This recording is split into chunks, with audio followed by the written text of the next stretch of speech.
Hi, everybody. Welcome to Sci-Fi Vision. I am not sticking around. I just came by to say hi and have Kiki say hello one last time. Hi, I'm Kiki. sorry. I knew that I should have came on because I'd start crying.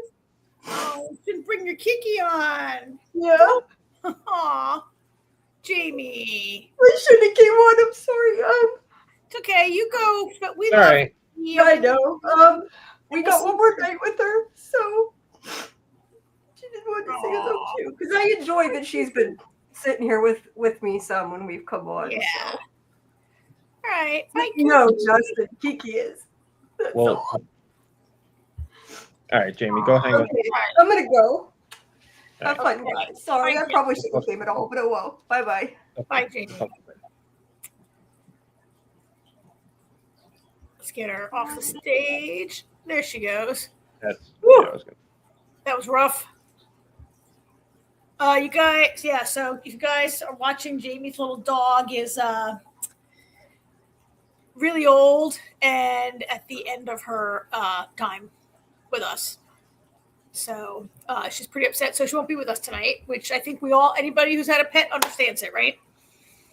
Well, a lot of us been through it. So it'll just be the two of us tonight here.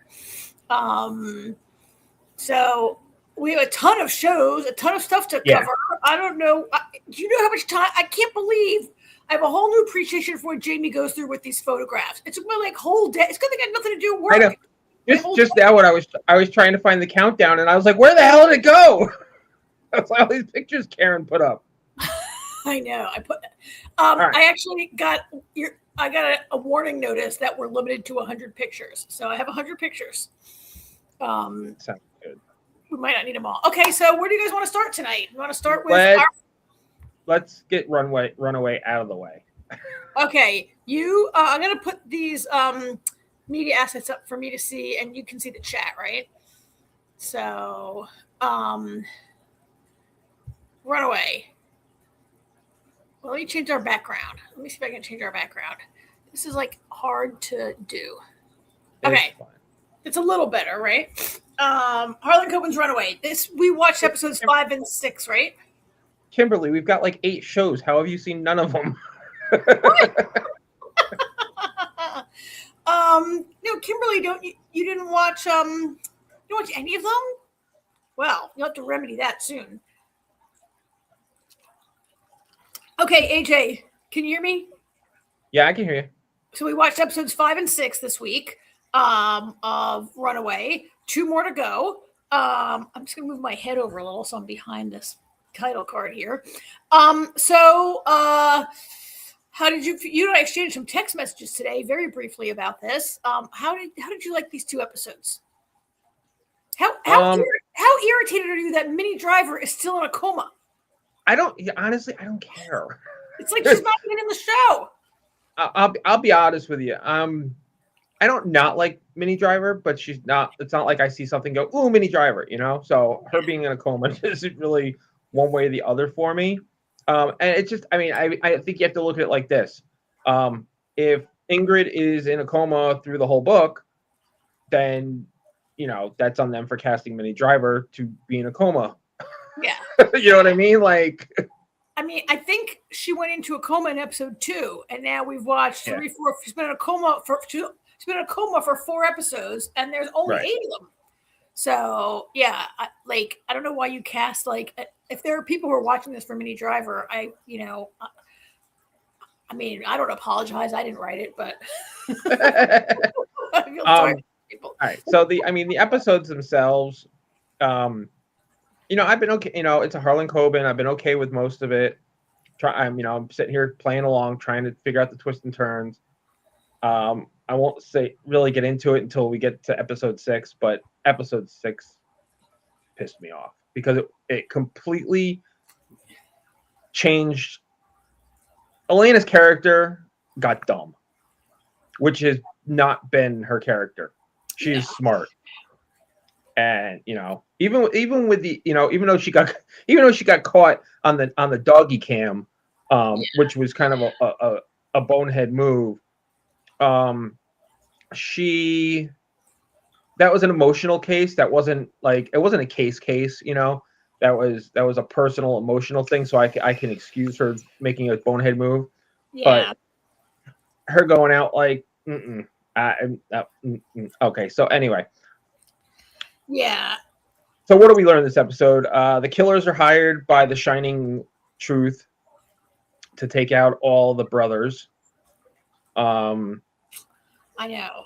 I keep trying to call them the Shining Path. I think those are those gorillas in like South America, right? The Shining Path. The Shining Path was like a real. I think they're in Chile.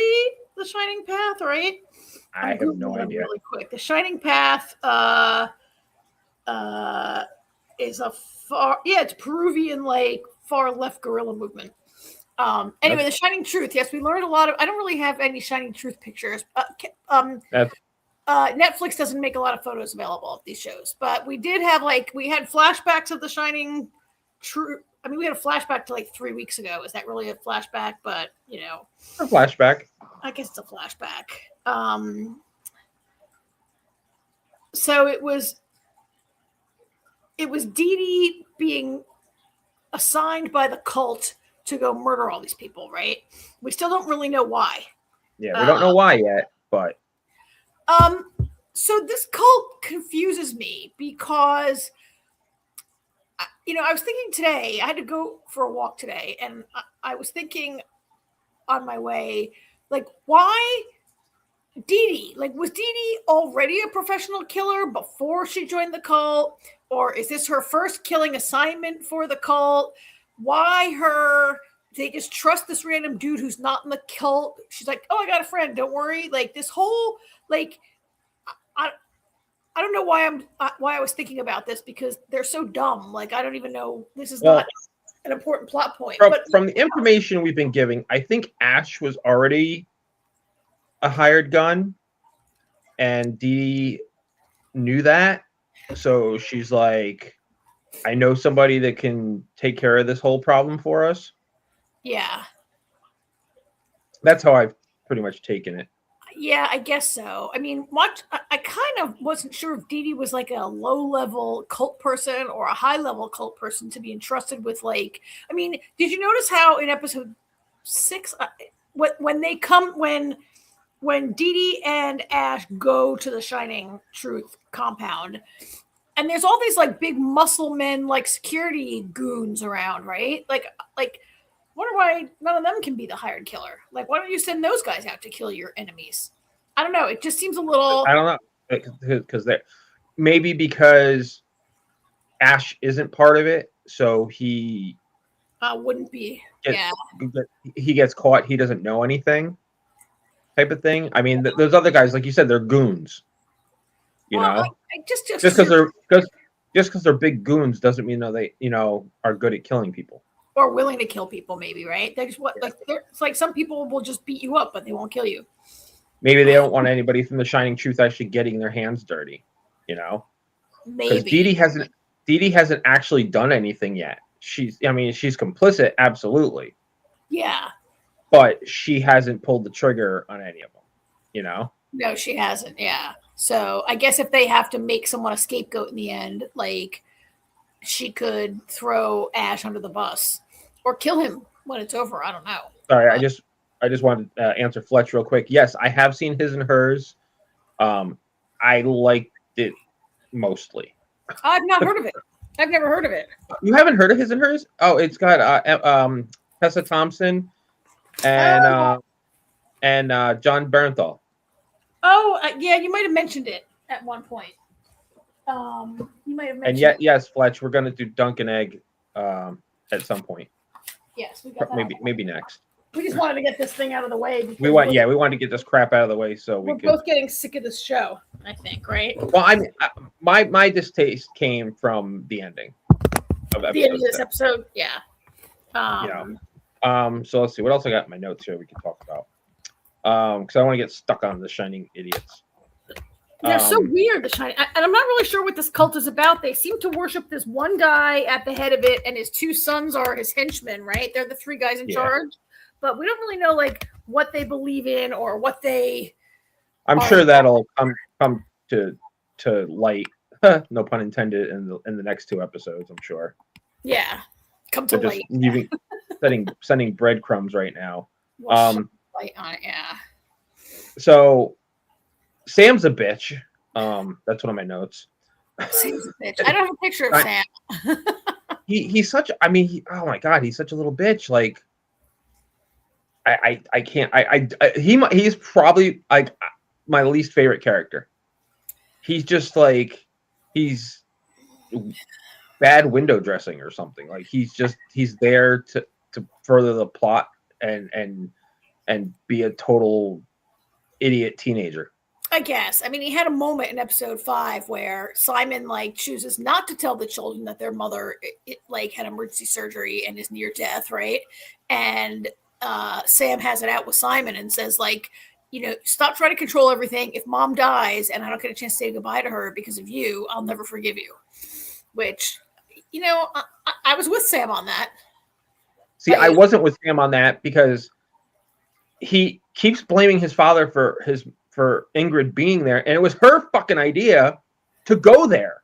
I know, and Simon hasn't said that, right? Simon. I know that's on Simon. That part's on Simon, but even still, Sam's just, and you know, I get the part, you know, where he doesn't tell them because if there were complications, that he didn't tell the kids right away about the emergency surgery, because if she doesn't make it out of the, you know, they were done with the surgery by the time the kids got there anyway. You know what I mean? Like, wouldn't done had surgery the night before, and he didn't he made breakfast as though it was like happy family morning breakfast, and then like, you know, they found out and they were pretty mad, the kids.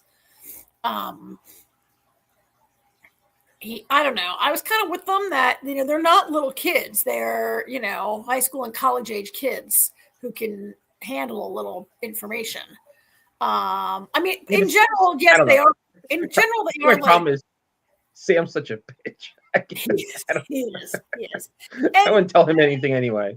It's very typical teenager. Like, you're always trying to control us. Stop trying to control us. Like, that's what all 18, 20, 21-year-old kids say to their parents, right? But the funny thing is, I mean, I guess I could see their point of that he's not really trying to control them, though. He just omitted to tell them something, you know. But Sam did a great job. Almost died and had emergency surgery, and like 12 hours ago, and I didn't tell you. Hey, my sister, your daughter that you've been searching months for, was with me for 3 days, and I didn't tell you. Yeah. Fair. Pot doesn't kettle, you're black. Yeah. So, that happens in this episode, and then Elena is smart. She makes some progress. I mean, she's smart in this episode. She makes a lot of progress. This is the whole episode about like discovering that the dead guys were all adopted from the same adoption agency. All three. Well, two, and that they're all half brothers. Yeah, two that are dead and one that is missing. Right? She learns that they were all adopted from the same adoption agency. So she's starting to, and she tracks down that they had the same caseworker, this woman Allison, who I don't have a picture of. I don't know if it's episode 5 or 6 where she goes to the adoption agency and she has this like kind of hilarious run with the male manager. That guy who's the manager, like, you assaulted me. No, you assaulted me. All right, bye, Justin. I like when she leaves the AirPod at the first. Oh yeah. Yeah, she's pretty. I mean, you're right. She's very smart, very capable investigator, and so I understand your frustration with where this goes in episode 6. That it's not in character the way she behaves. Maybe, right? Yeah, not at all. Yeah. What else happens in this episode? I mean, that's most of episode. PVD, the professor. He finally meets the professor because the kids tracked him down. Oh yeah, and he goes to PVD's office and it accuses him of like, you're having a relationship with my daughter, right? He yells at the guy's face, and the guy's like, what are you talking about? Like, oh, did you hear this from her psycho roommate? And it comes out that Katie who's cuckoo, which Katie, we kind of figured. Yeah, like you had kind of said last week, like that. You know, she seems to maybe that speculated that maybe she liked the teacher. Yeah. And was jealous of the time that they. And then we get confirmation that we were right, that other kid raped her, and Aaron and Paige got Aaron to beat his ass. Yeah. Yeah, that's I mean, that all came out in this episode 5 also, right? And the sister-in-law continues to keep things from people. She kept the thing about Sam having to pay people off because of the shit that was stolen. She knew about Paige being raped. Okay, but that is a thing that she can't just go, like, she learned that in confidence. You can't just be like calling up the father and reporting it to him. The mother knew, well, right? We don't know that Ingrid knows, but I'm pretty sure Ingrid knows. I think he knows. But like, I think if like my niece came to me and needed help, like I wouldn't call my brother and tell him, right? I might call her mother. I wouldn't call her father and tell him for sure. Yeah, but I don't know. I feel like Simon's response was kind of perfect. He, when he was like, "What are we in grade school?" He's like, "Because you promised her." He's like, "I'm her fucking father," And she's a grown woman over 18 who doesn't have to report it to the authorities. The college doesn't have to report it. No, but it's just, I think it's just coupled with everything that, I mean, maybe if somebody had told him, he'd have a better understanding of, or her actions might make more sense to him. It is a thing that like a lot of people. I mean, she could have told him and been like, "Listen, you can't tell her, I don't know. But Simon. Simon would go off to that school and like try to find the guy and kill him. Yeah, you're right. You're right. He probably would have. I mean, people. So thank God I've never been through this experience, but this is a thing that people who are assaulted and who are raped like feel tremendous shame a lot of the time, right? Which they don't deserve, but that's how it works. And like they feel like tremendous shame and pain along with it and don't want to. I mean, I thought that like I get that whole part of her not wanting to like tell her father, who she already had a little bit of a, fraught. She was chafing a little bit under his like authority anyway already, right? But I get that. But I guess the question is, did Ingrid know? Like, did Paige call up her aunt and tell her? Did Ingrid tell her? Like, how did that come out? See, that's the thing. I think Ingrid knows. It's because of, what's her sister's name? Ivana, something like that. Yeah. Yeah. I'm not sure. I think because of her. I can't remember. Ingrid comes up in the conversation, and I feel like Ingrid knows based on her answer, and I don't think it's because Paige told her. I think it's because she told Ingrid, which maybe. I don't know that. I don't know that for sure, but it just the way she reacted and the way she answered. I guess. Which makes things really interesting because I don't know. I feel like I almost feel like Ingrid is in a coma, so she can't answer things. These questions, yeah. Well, think about it. All right. So let's see. Let's real quick look at the things with Ingrid. Does she know what happened to Paige? Did she really have an affair with Dr. Dum Dum?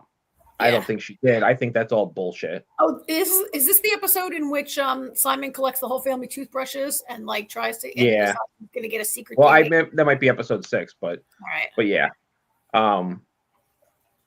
which I think I'm pretty. I don't think that anybody's not his child. I don't think Ingrid's having an affair, but he's sitting there, which causes her to spontaneously bleed is him yelling at her in a coma. Yeah. Wanting to know if Paige is his. Yeah. But that's the thing. I feel like and I'm basing this on history of Harlan Coben, who has a million twists and turns, but Ingrid's in a coma.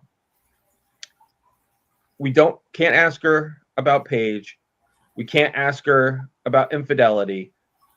We also can't ask her about murder. I'm leaning towards, because every time we think we know who the killer is, It's not. Something leads me to believe that it's not that person. So I'm saying now that I think Ingrid is the killer. I think Ingrid killed Aaron because we can't ask her. She's conveniently in a coma, so can't be questioned. Because she's conveniently in a coma, yes.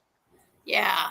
Yeah, it is a little too perfect for her to be in a coma. Because I mean, originally I thought that Dee Dee and what's his face there did it. Ash. Yeah. But I feel like that's too simple. Like, what's the point of this whole story if we already know the answer? That's not very Harlan Coben like. And yet, isn't it the end of episode 5 where Dee Dee gets the package of photos from the cult of people? Well, that's in the flashback. The flashback, and there's a picture of Aaron and right Paige in the stack of pictures of people they're supposed to kill. So, which was 3 weeks ago, and Aaron's only been dead less than 3 weeks. 3 weeks, so, right? I think less than 3 weeks. So they could have done it, but I just feel like it's not. It's too simple. I mean, do you think like they were going to do it, but someone got to them first? Well, that's what I'm saying. I think he's on the list, and that's what we're supposed to think, that they did it. But I don't know. The fact that we can't ask Ingrid anything leads me to believe. Or how about like Ingrid, if you knew that Paige was assaulted 6 months ago and that this is the reason for her like descent into drug abuse, probably to numb this and feel better and all this whole thing, like why did you never mention to the father or the police, oh, by the way, she's traumatized, this is why she's on drugs, she needs like some counseling? Yeah. Of course, if she did it, why would she want to go back to the apartment? If Paige did it? If Ingrid did it, why would she be like, let's go over there and check out the crime scene and see what's going on over there? Yeah. That's like literally returning to the scene of the crime. Yeah. But maybe she wanted to go back because maybe she dropped something. Maybe she dropped some evidence and hoping the cops didn't find it. I don't know. Yeah. But it also, but by the end of which episode? It was actually the end of episode 5 where we see Cornelius tossing the murder weapon. In the river, because I'm guessing because he thinks Paige did it. He did it to protect Paige. Yeah. He does seem very protective of her, right? I mean, I don't think Cornelius did. Cornelius didn't do it. Cornelius didn't do it, and he has no reason to do it, right? And I mean, I don't think he'd do it just for. No, I don't think he did it. No. Especially since we see him getting rid of the murder weapon, he couldn't be the killer.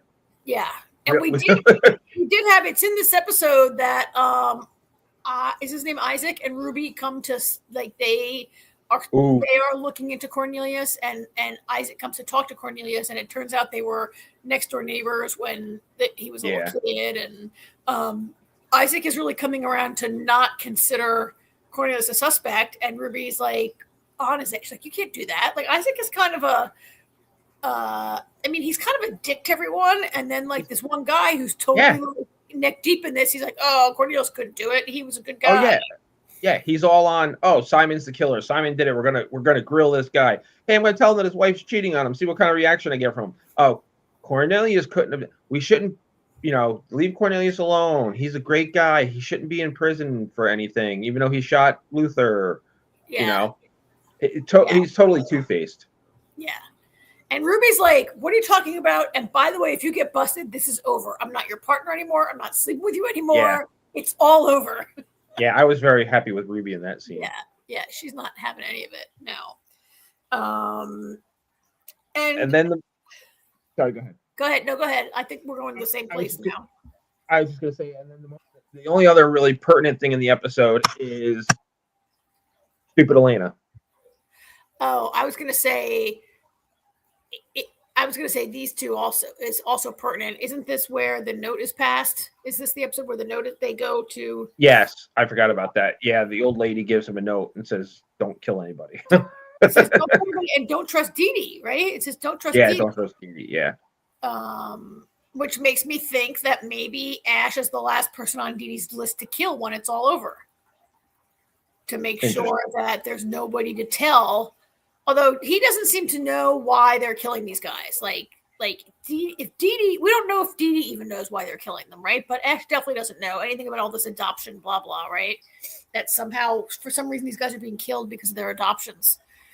But that was really interesting.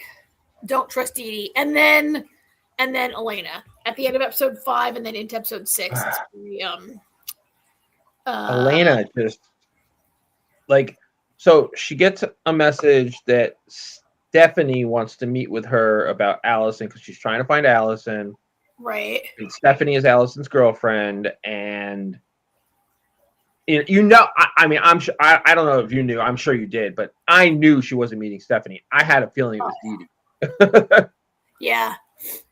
And the fact that she just walks into that house, like she does hesitate for a minute, but then she like walks into the house, you know, and I'm like, don't walk into the house. I'm like, come on. And it's not until she's like in the middle of the tarp that she's like, oh shit. Like, look at the floor first. Like, come on. She is smarter than that. That is completely out of character for her to be so haphazard and careless. I mean, I thought from the moment she agreed to get in the car with Dee Dee, like, you know, they always say never let a kidnapper move you to a second location. That's when you definitely get killed, right? And that's she's too smart for that. You can see her like thinking twice, hemming and hawing, and Dee Dee's like, okay, forget it, maybe we shouldn't do this. And she caves, and it is very surprising. She is too smart for that. She's a much better cop, a much better investigator. And when she got in that car, then I knew, right? And yeah, she goes onto that tarp, and she just knows, right? And they play that. That's at the end of episode 6, though, not 5. This is going into episode 6 now, right? And then that like amazing Nick Cave song starts to play, and like she reminisces about her husband. It was pretty. It was pretty like tear jerky emotional for a Harlan Coben, like. Yeah, because Elena was a great character, and they ruined her. Like, I would watch a whole detective series about her. I would too.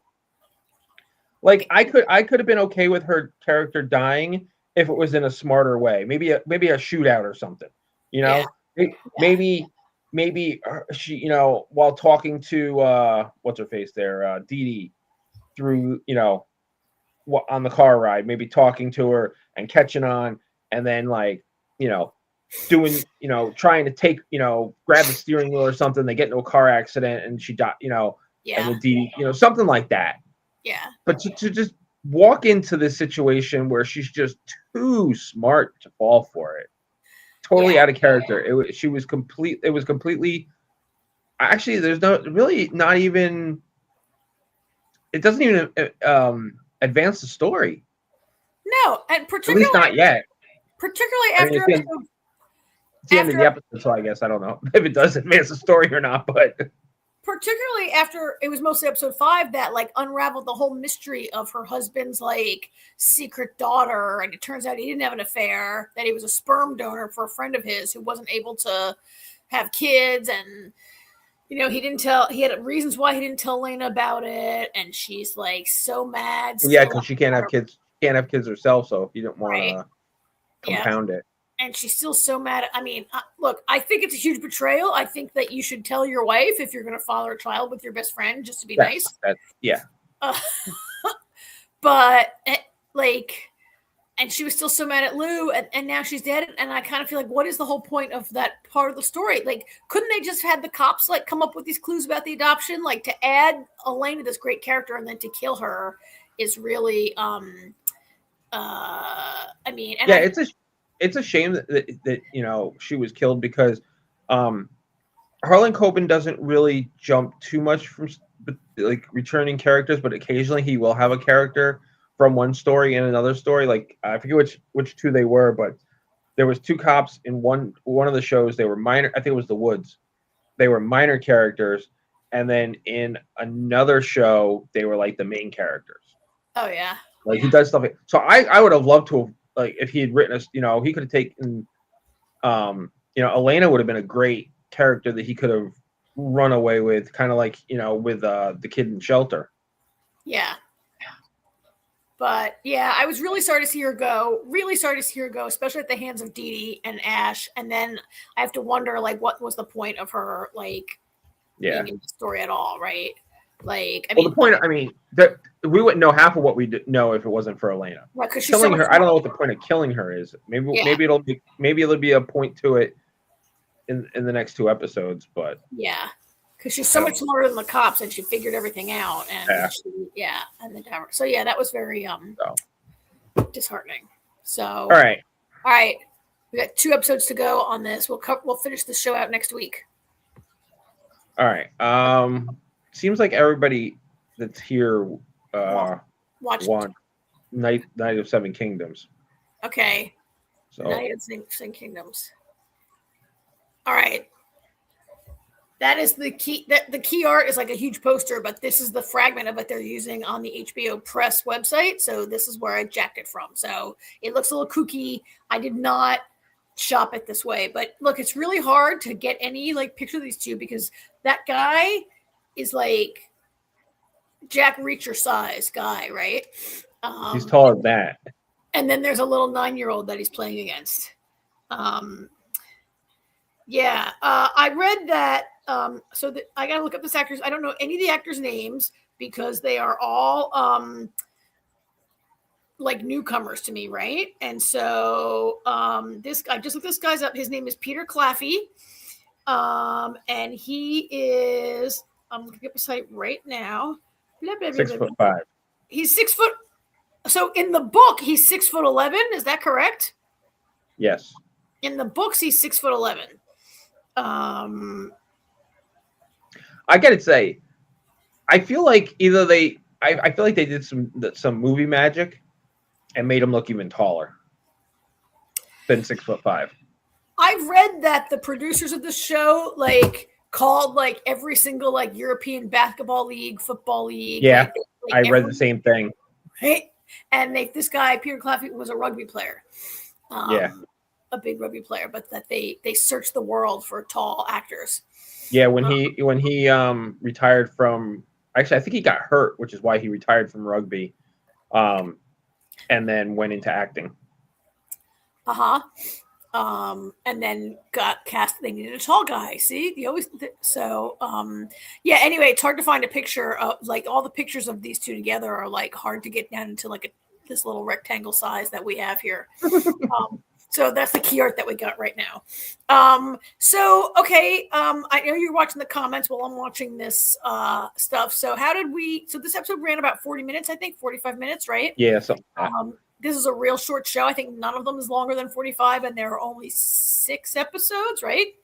Yes. But is it true? Is it correct? I've read that the book it's a novella of only like 90 pages, 100 pages, something like that.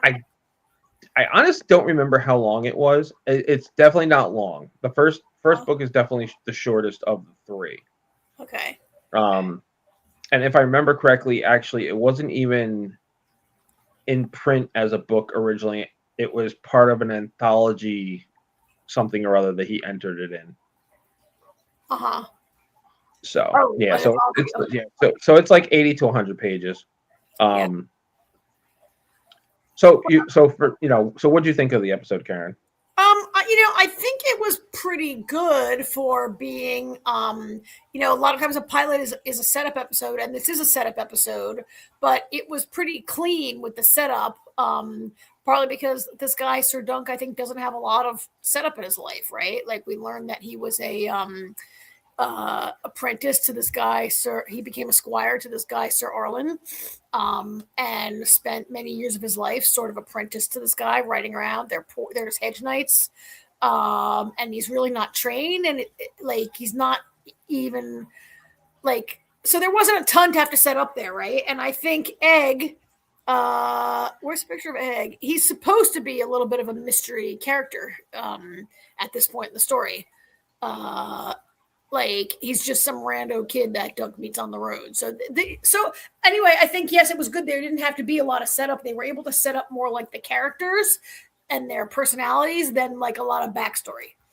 And I don't think you had to know Game of Thrones to understand. I mean, I've read all of Game of Thrones and watched it all, but I don't think you needed Game of Thrones in your pocket to understand this. No, you don't need it to understand it at all.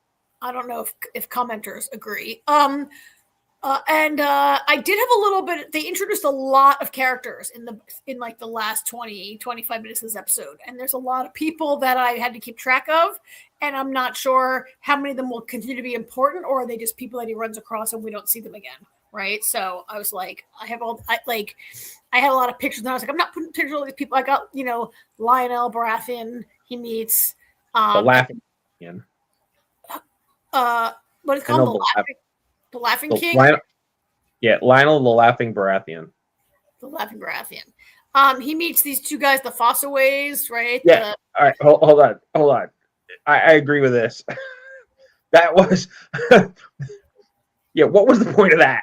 Yes, right? Yeah. What was the point of that? That seemed very unnecessary. I mean, I get it was kind of funny how they did it though, because you start to hear the fucking Game of Thrones music, like you hear dun, dun, dun, dun, dun, dun, dun, and then all of a sudden I was like, what the fuck? And then we had to see like I know. Why are they showing that? Why are they showing that?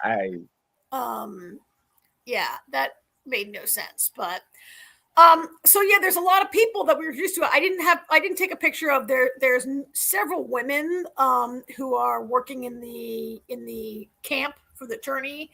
And it's not, I'm not really clear which of these people I need to keep track of for the next several episodes. But what did you think, AJ? Because you love this book, right? I thought it was a great start.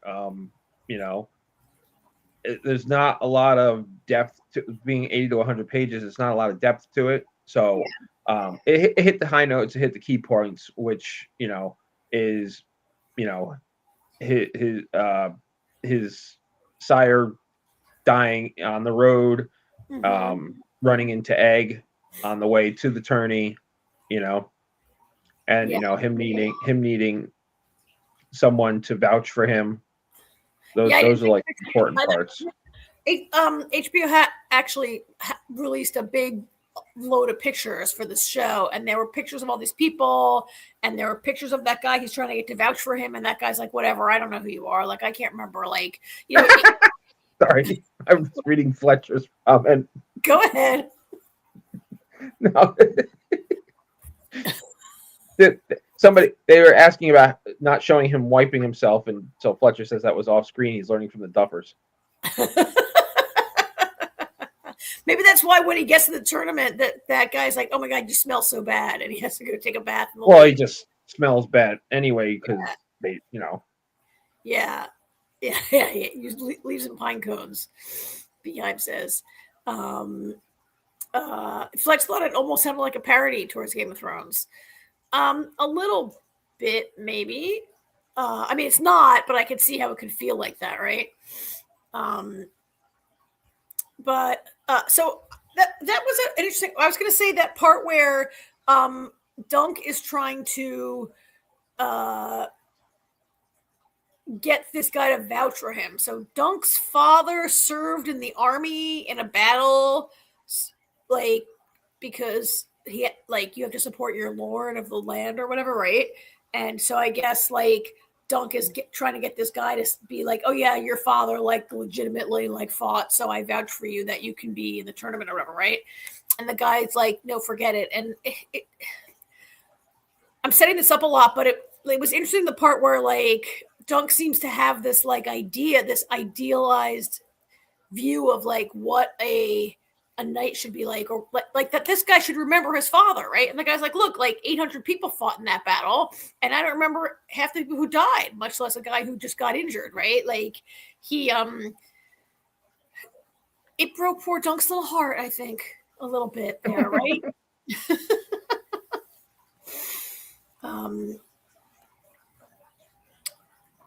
So I don't know what's going to happen because he's not really able to pass himself off as a knight. I guess maybe he's going to get after he had a dance off with Lionel, which was kind of entertaining. That was a great scene. And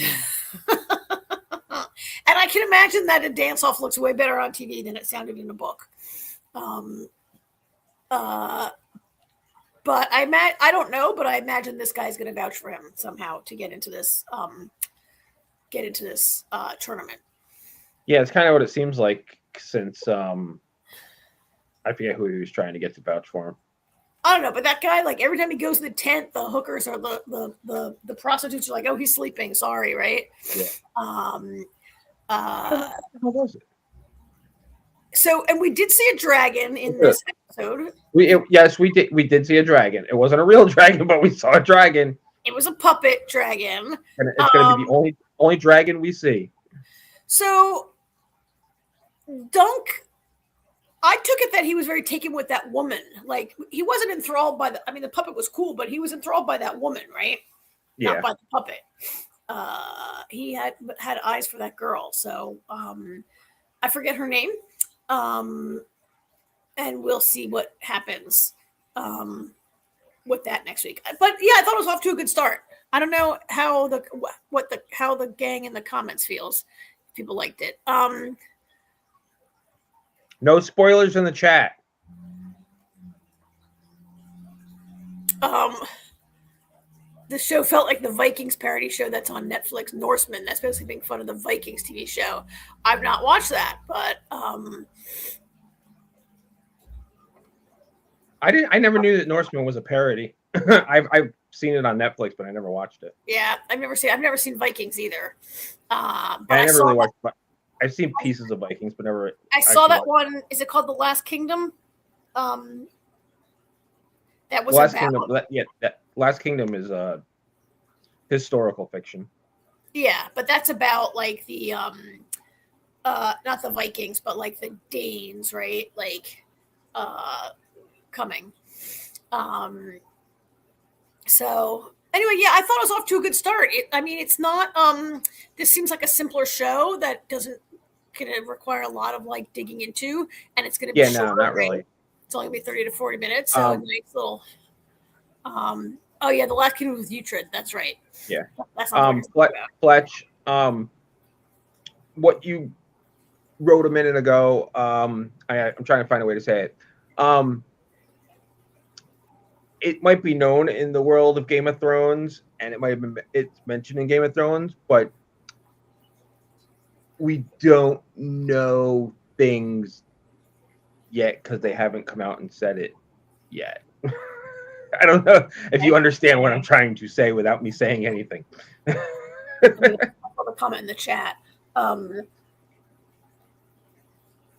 Makes sense. So yeah, I mean, I would like this. I mean, we have, Jamie has mentioned repeatedly that should she watch this? Should she not watch this? It's not really her thing, but it's not very. Yeah, I think she'd enjoy this because it's definitely lighter. Like she watched some of. She didn't like House of the Dragon. Thank you, House of the Dragon. It was too dark for her. She kept saying it was too dark, and this, Yeah, and very. She didn't really like it. This has its moments, but it's very light. Yeah, and it had like they're saying it's a journey far from the throne. It has nothing to do with people like trying to like get power, get the throne. I mean, yeah, I think he actually wrote the Hedge Knight. The whole series is called A Knight of Seven Kingdoms, and the first book is called The Hedge Knight, which is what the name of the first episode was. Right. And he actually wrote that in between Game of Thrones and the second book, Clash of Kings. Oh, that's why it takes forever for him to write anything. Yeah, it was only pages. Oh no, actually, did you see his comment recently? No, I have heard that J.R.R. Martin is very happy with this show, though. He's happy, like he worked with these guys on this show. Oh, yeah, yeah. No, he said The Winds of Winter. If it ever, he used the words if it ever gets done, he doesn't know when it'll be because sometimes when he sits down to write, he just doesn't feel like it. Yeah, well, sometimes when I feel like sitting down to work, I don't feel like it, but my boss has something to say about that. And he said that if he doesn't finish it, that it will never be finished. He will not give anybody permission to finish it for him. All right. Well, I mean, we've mostly. There we go. ChatGPT. It's got to be better than the ending that the yeah. Benioff and Weiss gave us. Yeah. Right. Yeah. For sure. So yeah, I think it'll be, I'm waiting for the part where we see the tournament. I assume we'll see the tournament, and it could be a little violent, right? Like Game of Thrones universe, they do violence.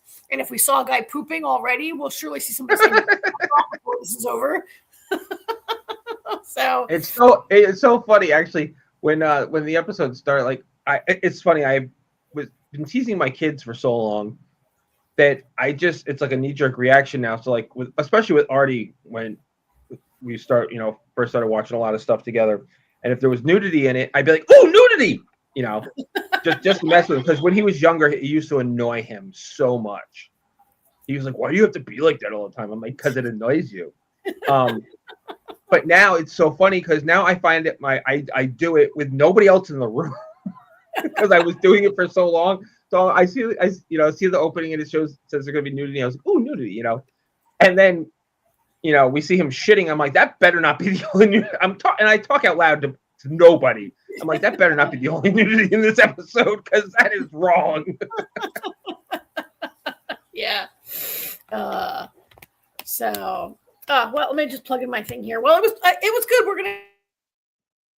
We'll continue covering it. I don't think Jamie will pick it up. And I think, we told Jamie if you only watch one new thing that she should do Starfleet.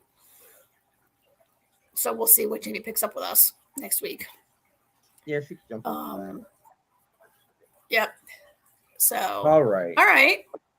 Well, let's keep moving right along here because we got a ways to go. What do you want to talk about next? We got the Night Manager, Starfleet Academy. I think I saw somebody say they were only here for Starfleet, so let's do Starfleet. All right, let's get on to Starfleet. I think it was B that said she's only here for Starfleet. Okay, I am not down with the key art for Starfleet Academy. I'm sorry. It just feels very teen show, right? This is like a teen show. I'm looking at, right? I'm like, what? Like this looks like I don't know. I don't watch teen shows, but this could be the art for like any show for like Dawson's Creek. It's very Dawson's Creek. Yeah. I mean, the problem is everybody's smiling, including a character has only smiled once in 2 episodes. And the Klingon's smiling. No, I'm talking about Caleb. Oh yeah, Caleb's not smiling. The only time he smiles is when he's talking to the girl. Tarima, I think is her name. Tarima, right? Yeah. I can't remember her name. I gotta pull up a list of names. Salad. I remember her last name was Salad.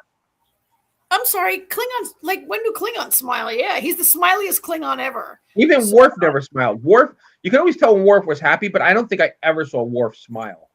No, Klingons don't really. I don't think they have like the smile muscles. But this is a kinder, gentler Klingon that we have. In that he's like the sense that he's more like Alexander, right? His name is Jaden Krog. It's like Jay -den, Jaden, not Jaden.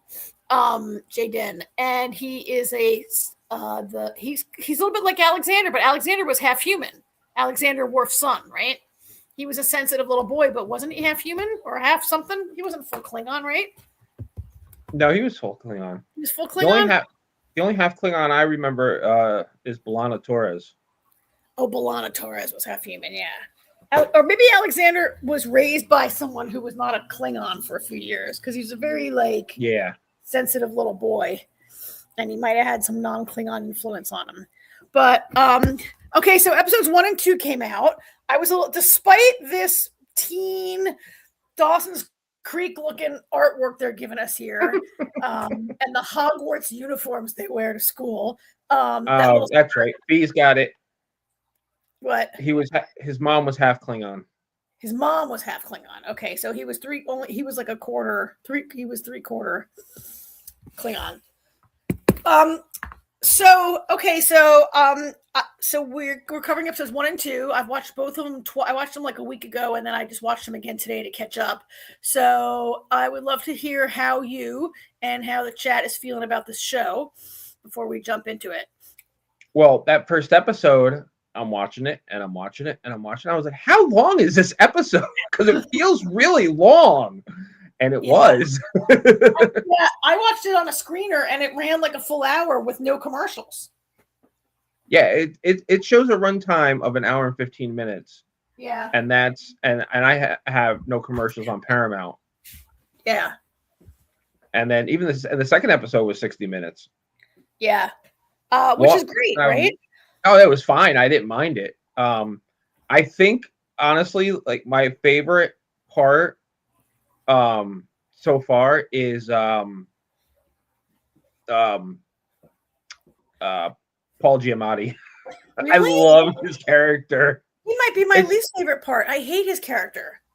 Well, I don't like the character. The character is an asshole, and I hope he dies. But I really enjoyed Paul Giamatti playing the character, I guess is what I'm trying to say. Like he was very, he's one of those villains that you really want to see get their shit kicked out of them. It feels a little clownish to me, and also a little so I took this one photograph of them together. There are like several photos in the press dump that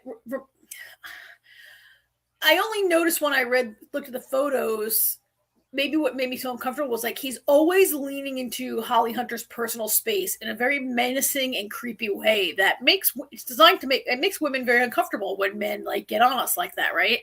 And he's doing it on purpose to intimidate this tiny little woman. I get it, but he truly is a horrible person, and I also hope that he will be dead by the end of the season, right? Yeah, I'm sure he will be. I'm sure he will be also. He's a very terrible person, and so the episode begins sort of flashbacky with Caleb and his mom. Did you recognize his mom? Yeah, it's Tatiana Maslany. How could I not recognize her? Yeah, I know. Well, actually, she's not very they got these like heavy eyebrows on her, right? And she looks a little and I guess she's shot in the darkness all the time, and so I knew she was in it already, and I do recognize her, but she's a little like she just looks a little different. She's this is not our Orphan Black She-Hulk looking obviously. Tatiana. Yeah.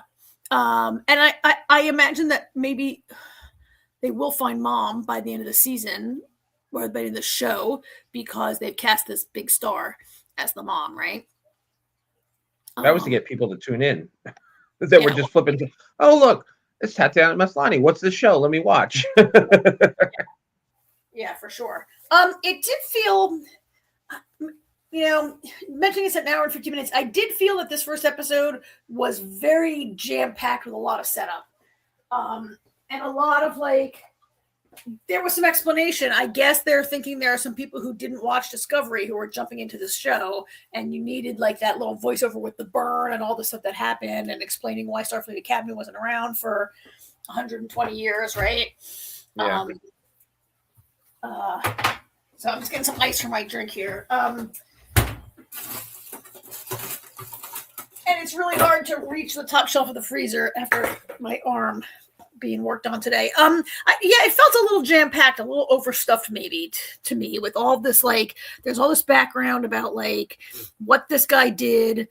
What's his name? Noose Brocka. Noose Brocka is his name.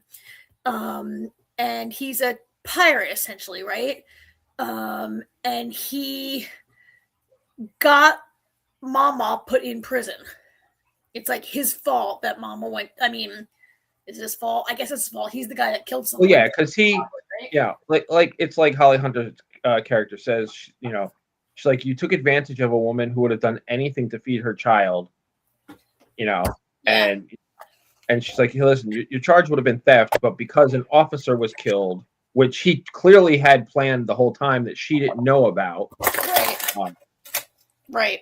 And now she has to go to this prison colony. And I mean, I do believe Holly Hunter, she did try to get a lighter sentence, but this also, this is not the, if you've watched Discovery, this is not the Federation that we knew 800 years ago, right? This is the post-burn Federation, and they're a little harsher, right?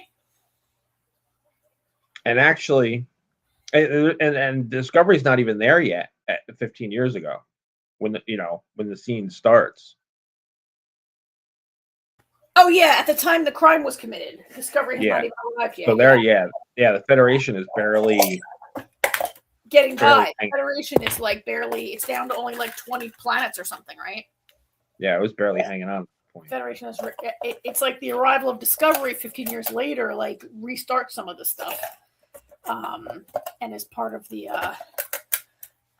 So yeah, there was some. I don't know if anybody's really going to watch this who hasn't watched the other shows, but they were doing. I feel like there's room to do it simply because it's even farther in the future, and you don't really, I mean, there's lots of Easter eggs, but that's for us Trekkies that know the history. Yeah. I don't feel like even needing to watch Discovery really. Sorry, I was on mute. Yeah, I don't think you need to either. They do a good enough job of explaining it that you don't really need to watch Discovery, I think. So before we move too far in the story, this school is in San Francisco, but also on a starship. The school has its own starship. Yes. They did not provide a photo Athena. of the Federation starship Athena.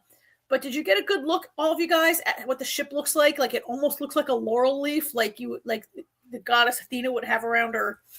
Yeah. You know, those two kind of sweeping arms that come out of it. I don't have a photograph of it, but it had these two arms. I do have a photograph of our new bridge, which is very CGI. I didn't love the CGI in this episode. Like it was a little too much for me. I didn't think it was any different than any other Star Trek show of recent. Yeah. I mean, our bridge is very red. Yes. You know what I took from the bridge scenes the most is I have never seen a captain like her. First, we see her adjusting her seat, and then she's like sitting, like with her legs up on the seat and everything, like just chilling. Yeah. Well, I think that was right after when she jumped into the seat because he was like making his way towards her seat, so she like plopped in it. Yeah, she. Go ahead. What? And the other thing is, this is the far future. I'm guessing maybe it has something to do with Holly Hunter herself with the glasses, but I'm like, really? I'm like, they can cure blindness. Why does she need glasses to read things? Right. It's like, just call Geordi and get his doctor's name. I mean, Geordi's dead, but yeah. Geordi's been dead for 800 years. But yeah, why does she have glasses? Maybe it's a Holly Hunter thing. So I do want to talk about her character because she's very so she reminds me a little bit of Kate Weiler on The Diplomat, who in season 1 famously like didn't own a hairbrush, and like every picture of Holly Hunter, like she's in Starfleet, she's back in Starfleet, she's like a Starfleet command, she's the chancellor. Well, she's the chancellor. Yeah, but she's she does have a title of captain. She doesn't have a title of captain. Well, she's the captain of that starship. They have their own. No, starship. as I said, she does have the title of captain. Yeah. But she's got this ratty hair in every like picture that she doesn't like brush or. I mean, it's not ratty, but it's not like. So in older Star Trek, all the women always had their hair up neatly or whatever. And as we get to later Star Trek, like in season 1 of Discovery, Michael Burnham has the short military haircut. By the end of Discovery, she's wearing long braids, right? As like once they got flipped 800 years in the future, they were like, whatever, the rules don't apply. Yeah, they got much more lax with certain things. I mean, it was funny because as the cadets are arriving, they're told, Caleb is told he needs a regulation haircut, but Holly Hunter doesn't need a regulation haircut. And she, she does when she sat. Is this the picture? She sits in this picture. She's wearing shoes, but she actually goes around barefoot around like. In the second episode, once they're back in San Francisco. And I'm sorry, but you can't walk around a starship barefoot. You just can't, right? Sure, she can. She does. No, but I mean, you really shouldn't. It seems to not be safe. Like maybe if you were a species that had big hoofs or something, or big feet. And she won't someone step on your foot? Couldn't you step on something? People are always like people, they spill all this mucus in this episode and whatever, right? It just seems very unprofessional. Oh yeah, she signed. Yeah, B's got it. That's right. She said she signed the waivers. Oh, she signed the waivers enough to wear her shoes because oh my god, this is what happens when you get old. The other race, the other guy, the guy who's the chancellor of the war college, I forget his name. No, yeah, he that guy. Yeah, I can't remember his name. Yeah, that was the one that made a comment about her not wearing shoes. I can't remember what his I'm gonna look up his name real quick. What are you doing? Me? Sorry, yeah, you look like you were adjusting your chair. I picked up my laptop to walk and get my phone so I can look up these people's names while we're talking about them. So I don't have to do it on the laptop. So yeah, I'm on the move here. That's why I look like this. She also, so I've seen a couple more episodes, and she continues to be this character's, she's barefoot all the time, and she always flops herself around. Like, here's another shot from this episode where she's like leaning on the console like it's some sort of a bar stool or something, right? Like, she's very yeah. Like, did you ever see anybody lean on a console like that in Star Trek, right? No. And when she gives her speech to the cadets, like a welcome speech, she's like leaning on her chair and sort of hunched over. Like, she's always like, I can't believe the woman ever was in Starfleet. Like, I get it. Like, she's been out of Starfleet for 15 years, but she was a Starfleet officer before, right? Like, it's hard to believe. I don't know. I feel a little bit like they're pushing it a little too hard. Her quirkiness and her. Why do you see her like in episode? It's 3 or 4 where she like is having a meeting and she's like laying down on the couch during the meeting, right? She's always flopping maybe she feels like, you know what? You called me, and this is how I'm running things. I guess. She's taking casual to a very. Never seen a Starfleet captain like this. At least not in these 2 episodes. She's super cash, right? So this first episode is mostly about Caleb coming to, it seems obvious Caleb is the main character of this. Oh no, hold on a second. Kimberly, we already finished the first episode. We already talked about Night of Seven Kingdoms. You'll have to rewind it to hear our conversation. Sorry, Kimberly. It was only like a 40-minute show. No. We got it done pretty quickly. See, B agrees with me. She thinks that she's doing her own thing. Yeah. And it's a college, but it is like you don't show up at the U.S. Naval Academy and like be like, I'm not wearing shoes, right? Like, it's a military academy, but it does seem to be more like. No, he was at Starfleet Academy. She wasn't at the War Academy. That's what I'm saying. It seems like the War Academy is more, what's it called? The War College is more formal and military-ish. And while Starfleet is preparing you for a career in Starfleet, which is military, it almost is. It feels a little more like a high school. Like, I know it's supposed to be college, right? But it feels a little high school over here at Starfleet Academy. The Starfleet Academy is preparing, other fields. Like, that's why they have the War Academy. That's for people that want to shoot other races. If you want to go in section 31 or whatever it's called. Yeah, there you go. Because Starfleet Academy is established in the canon, right? Dating back like through many shows. And Starfleet Academy is not, it's about, the Federation was not about wanting to shoot people, really. Right. Starfleet wasn't until the burn came, and now like there was a lot of hostility among planets. So it seems obvious Caleb is the main character, right? And this guy who plays him, I gotta look them up because they're all new. They're kind of new. I'll tell you what, some of the scenes between him and Holly Hunter drove me nuts because he is so tall and she's so tiny. he's really tall, and she's like, I mean, what is she, 5'2"? I don't know, but she is a tiny little woman, right? And Sandro Rasta is the actor who plays Caleb Muir. He is a brand new. He was fresh out of acting school. This is, I think, the first thing he's ever done. Or certainly the first big thing. Like, I don't know if he even finished acting school or he was still in acting school when he was hired to do this. And he gets cast opposite Holly Hunter, right? So, congratulations to him.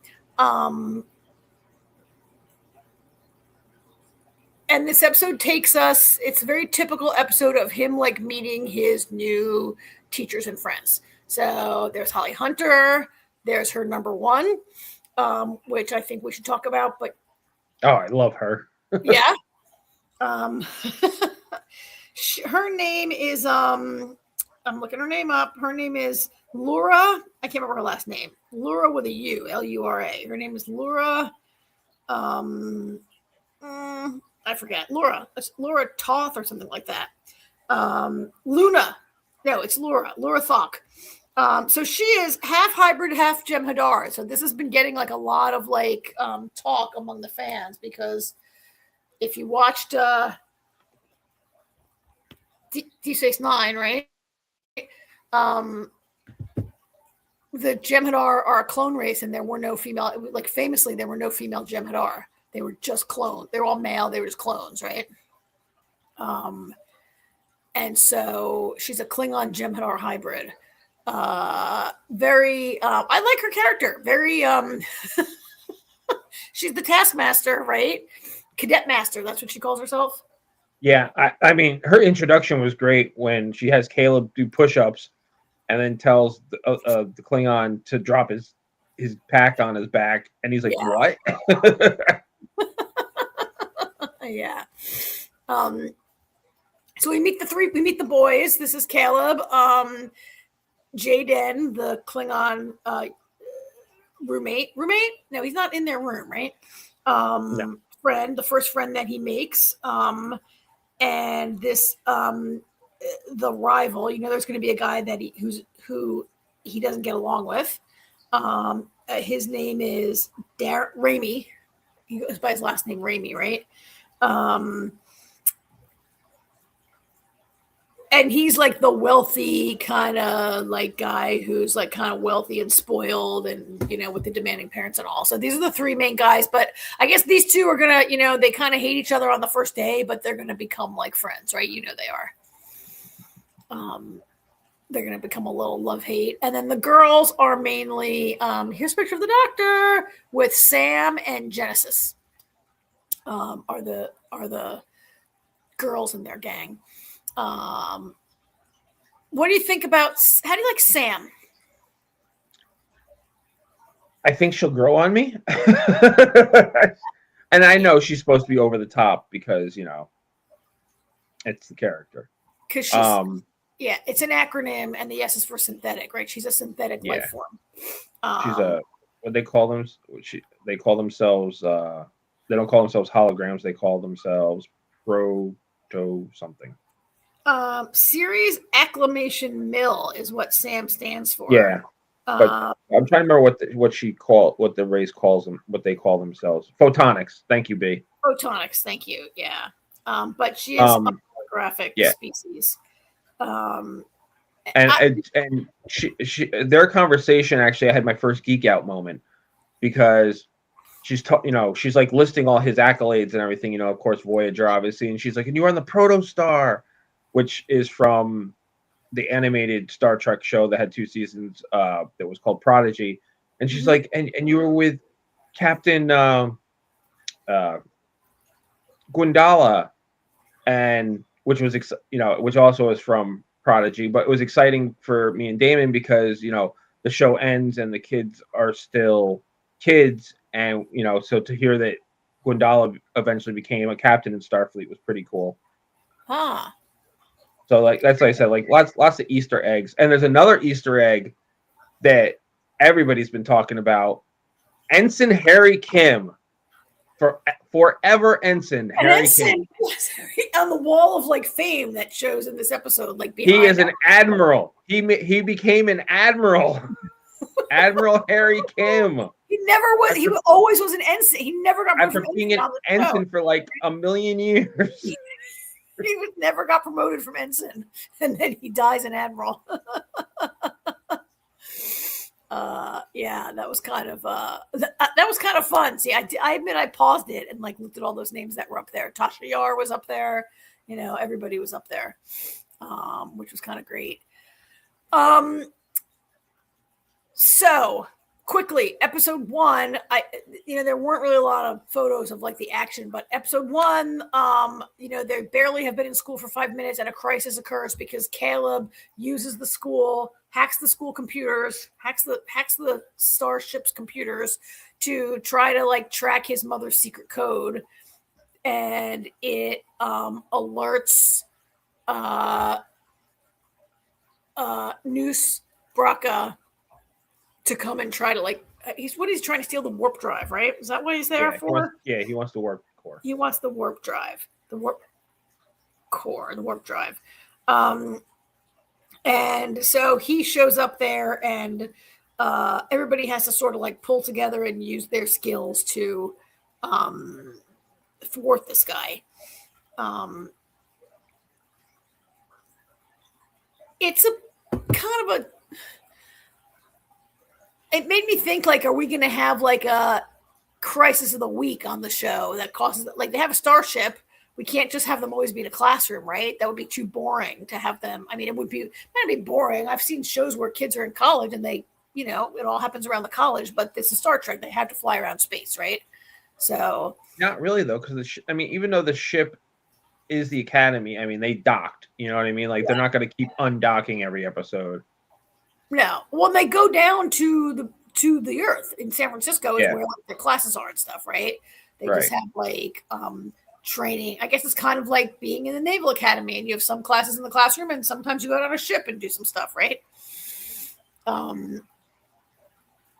So the crisis was quickly like all the cadets pulled together. It is a little bit shocking that Starfleet Academy had like no competent adults there's like 2 adults, like, and all these, like, you would think that there would be a full complement of teachers who could really spring into action and take care of this, but then we wouldn't have a show, right? It has to be the students like pulling together and. Well, to be fair, it all happened so suddenly and so quickly. It did.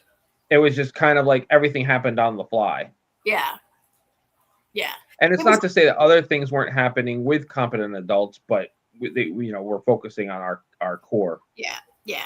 And it's a little bit like, it reminded me a little bit of like, things always happen to the away team. It's a little bit like the away, right? It's a little bit like the away team getting. Well, my first thought was, I was like, oh my God, the parents are gonna be so mad. They just took the car out for the first time and they already got into an accident. Yeah. And we've seen episodes. I think we saw an episode of Discovery where Tilly was on like a training mission with some young people, and they got into. Yeah, that was the backdoor pilot to Starfleet Academy. Yeah. That then went through many, many, many, many different changes after that episode. Yeah, for years of changes. To the point where she's going to be a guest star for one episode. Yep. Not for a while. Okay, so the second episode revolves around a Bajoran delegation coming. So it turns out that Bajor has put up a wall of some type. They grew a wall, and they I don't know. It's a photon. Not Bajor. Oh, not Bajor. Beta Z. Beta Z. right. Nala, Commissioner Nala lived on Bajor like 400. I was gonna say she was on Bajor. Yeah, she's not Bajoran. She's the same species as Pella, the character Carol Kane plays. Yeah, she's 400 years old. It's like 400 years, but she lived on Bajor for a while. But it's the Beta Z. Beta Z has been put up a wall and restricted themselves, dropped out of the Federation. They bring a delegation to try to. I had a nice picture, and I look. I can't. I couldn't do it. I can't do like Jamie does with 100 pictures. So there's a delegation to come and discuss whether or not they're going to rejoin the Federation. And of course, the president brings his gorgeous daughter and his son, his good-looking son and his beautiful daughter to he brings a youth delegation, which whatever. And now we have a love interest, right? Gotta have one of those. Gotta have one of those. I liked these two together. I liked this character, Tarima. And I liked these two together. I thought they had some decent chemistry on screen.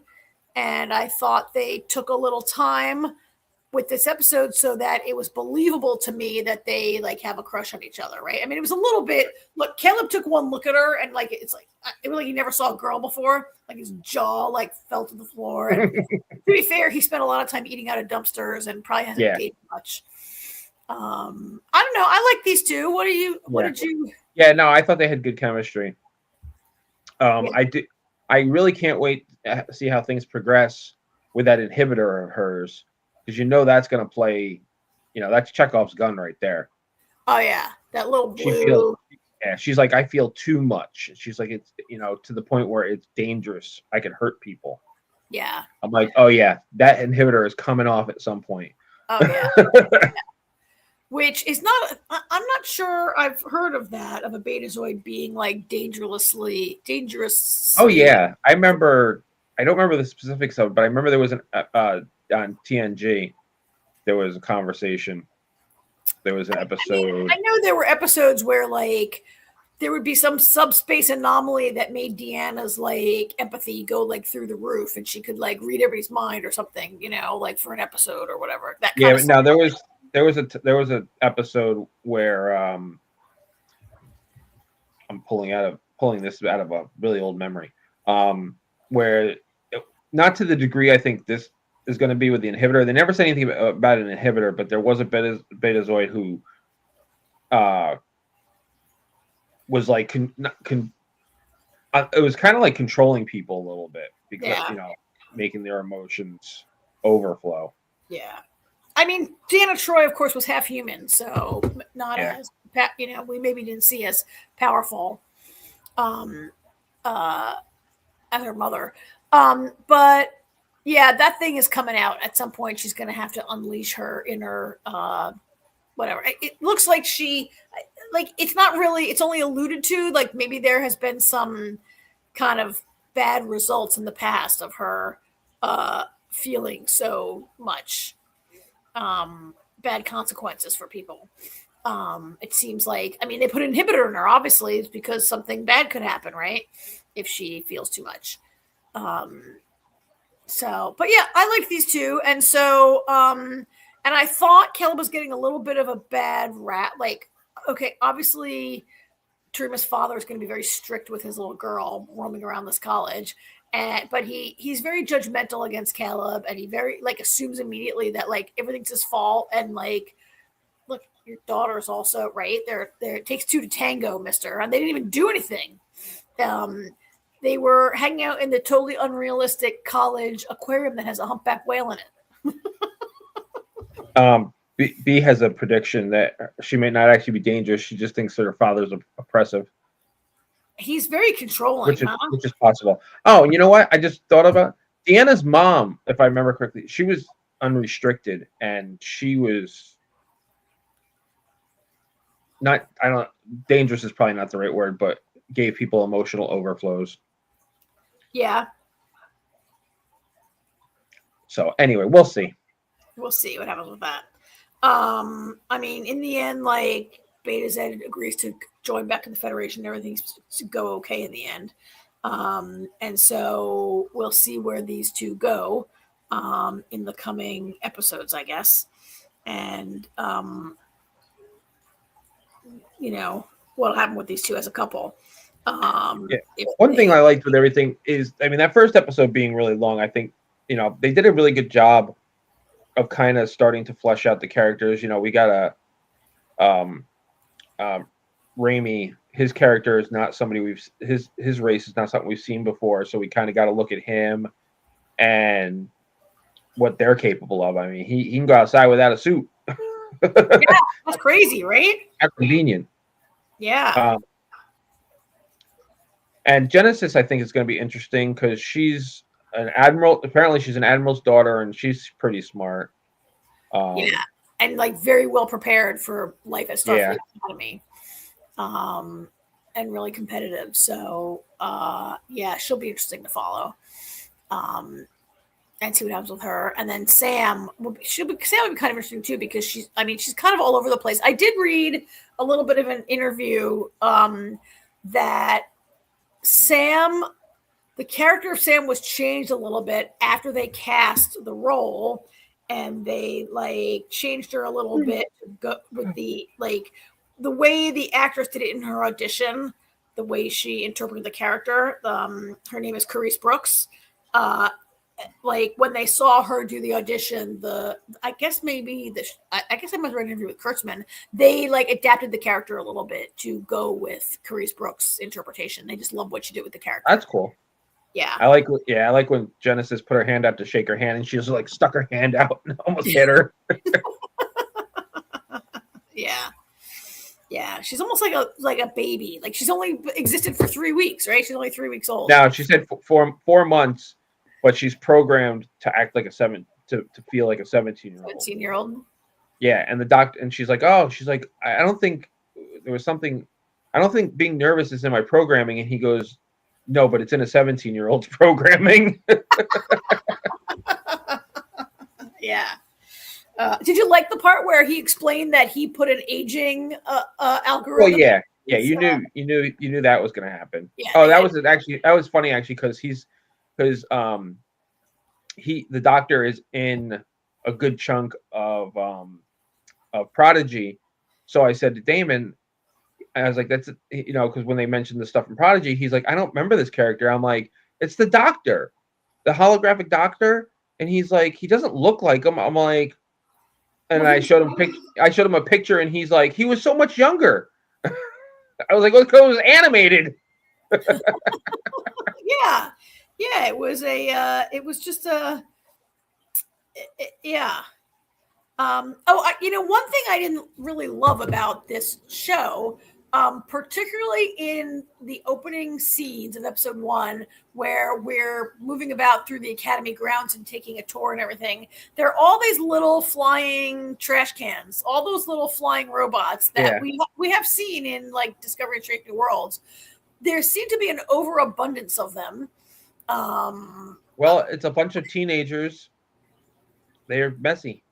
They're not trash cans, right? They're those little. They look like little trash cans, and we've seen them since the early days of Discovery. But I did read that one or more of them are similar to some things that were in Prodigy, like those little guys are characters in Prodigy, maybe.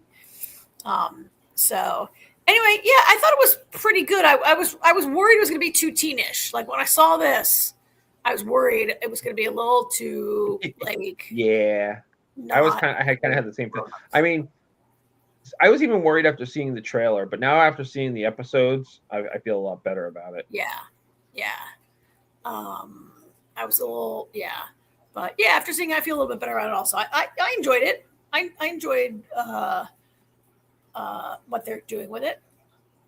So we'll continue covering this also, but now we're down to 1 episode a week, right? Yes. Okay. All right. So, if nobody has any more comments on that, then that brings us to Percy or Night Manager. Let's do Percy first because Percy's only 1 episode, and it was a pretty coherent episode. This is called "I Go Down with a Ship," which he didn't actually go down with a ship. Nobody did. Nobody went down with a ship. This continued to be the fight over the fleece and who's going to have the fleece and who's going to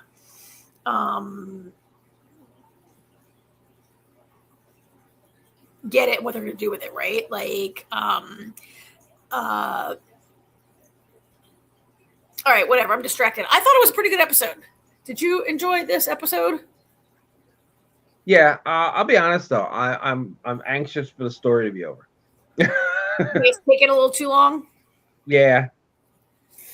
Yeah, and the golden fleece itself feels a little MacGuffin-y, doesn't it? Like I know it has a purpose, which is to heal this. Like the purpose of getting the fleece to heal the Thalia tree to save camp is all like getting a little too far in the past for me, and I can't really remember like what even was the problem. Luke Right? stabbed it. Luke stabbed it, yeah, and it protects camp with its spirit, so people can attack camp. Right. And why they want to attack a bunch of kids, I really don't know. But Monsters. They're not a bunch of kids. They're demigods.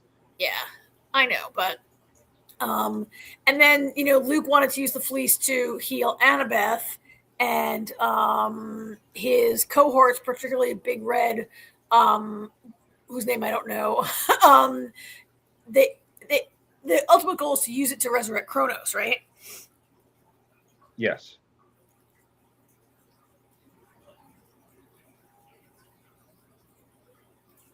It was fine. It was a pretty short episode in the sense of like, I don't mean timing wise, but like, nothing. There was a lot of talking. Yeah, right.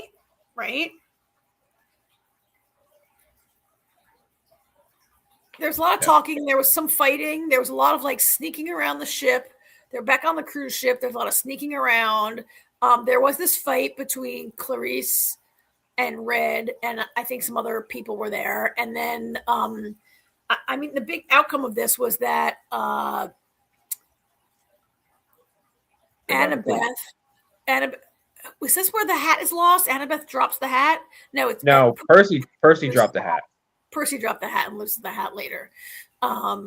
So yeah, there's a lot of like moving around and trying to get the fleece, but there's not a lot of like progress character wise for anybody, right? I mean, they did get they got Annabeth and the fleece.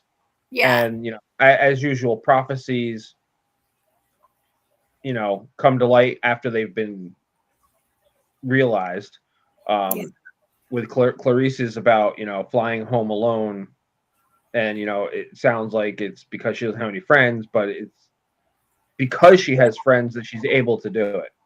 Right. It was like, yeah, she's come around a little bit, which you knew she would, to like accepting a little help and being a little bit of a nicer person, right?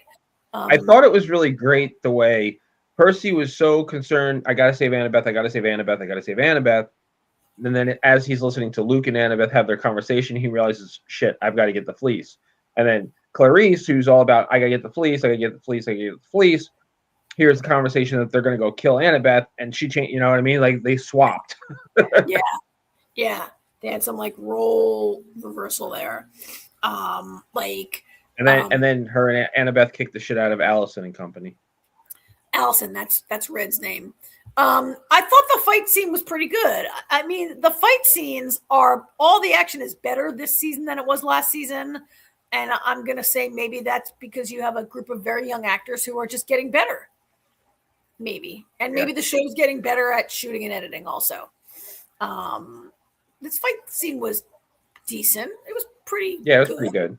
Yeah, it was a pretty good fight scene, moving around.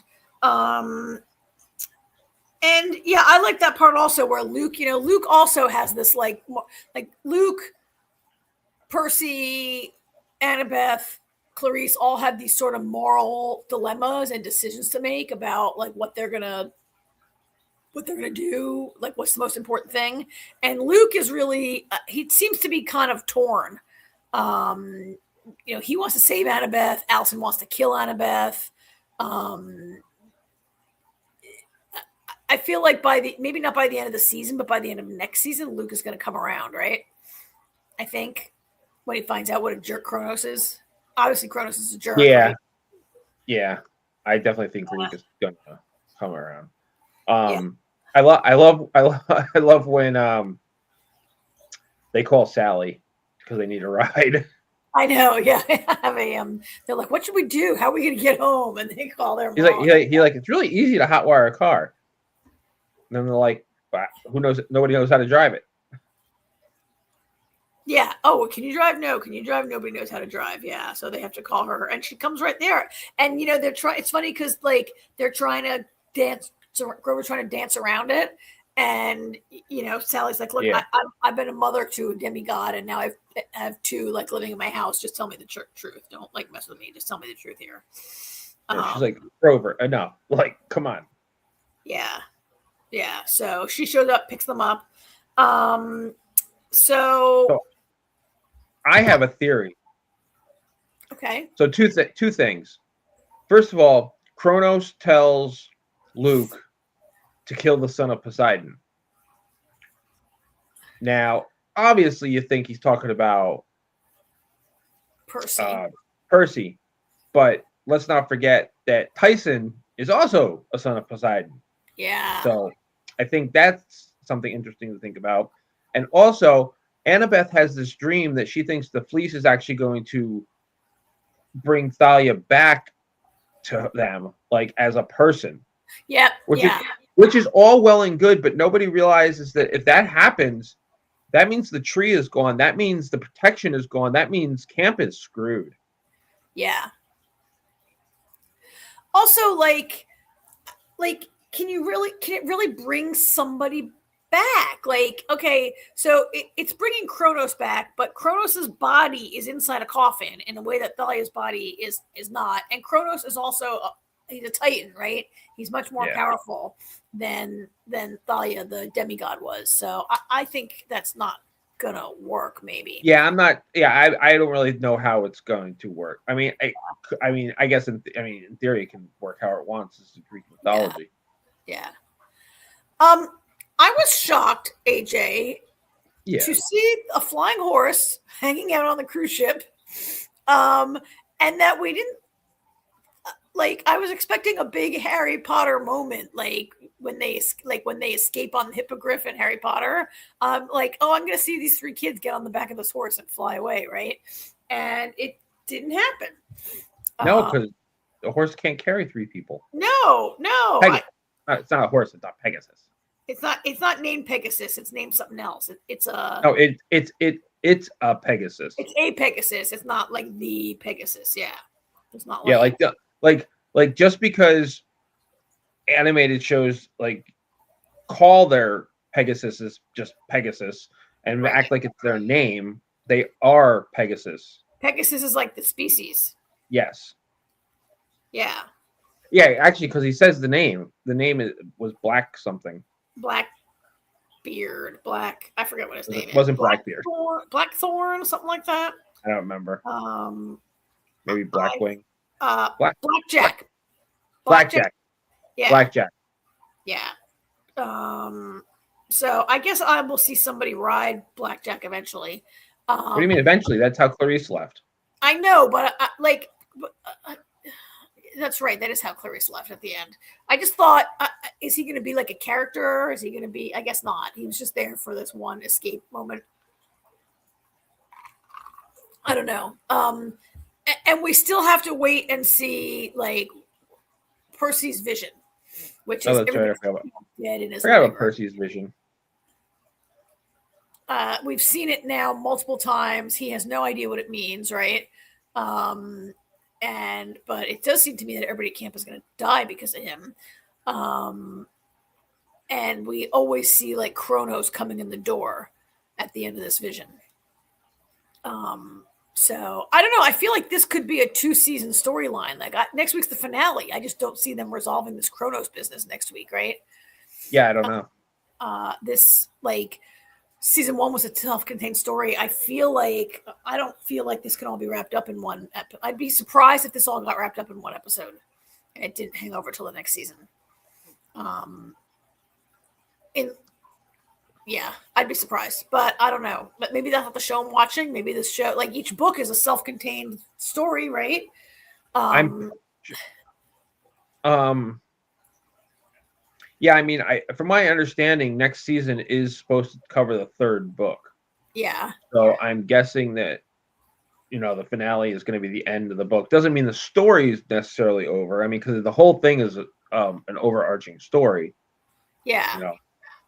Like maybe they'll get the fleece back to the tree and protect camp, but still have Kronos lurking around into the next season or something like that. Yeah. And Luke out there being like, I mean, yeah, have a look at their. I mean, Luke Clear's. These kids are being used by Kronos, obviously, and that might linger on. Maybe we'll just get the tree fixed up, and then, I mean, the tree is a storyline that needs to end because it's kind of weak to me.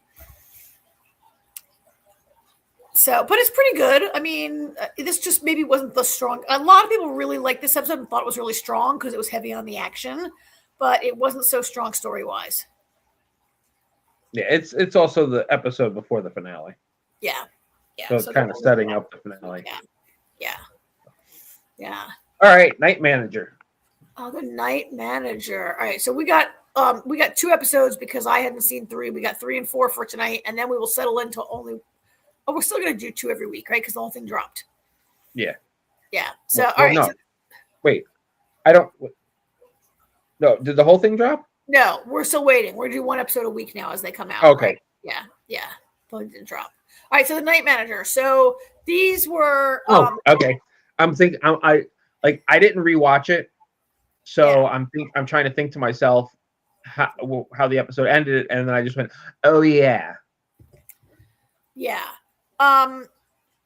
Episode 3 tends to revolve around it's more of Jonathan / Matthew. What are we calling him? Matthew.